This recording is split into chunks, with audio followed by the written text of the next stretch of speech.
Hello friends, today in this video I will show you how to create a new folder using shortcut in Windows 11.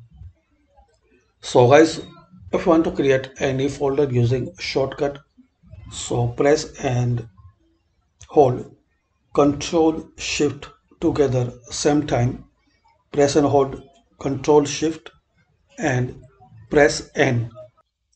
So as we can see, we created this new folder using shortcut. Enter. Now Control Shift N. Second folder, enter, control shift and control shift and firstly enter.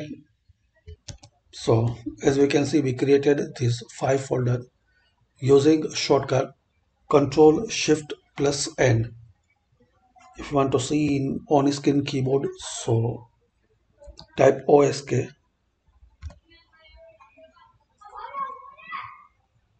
Now here I will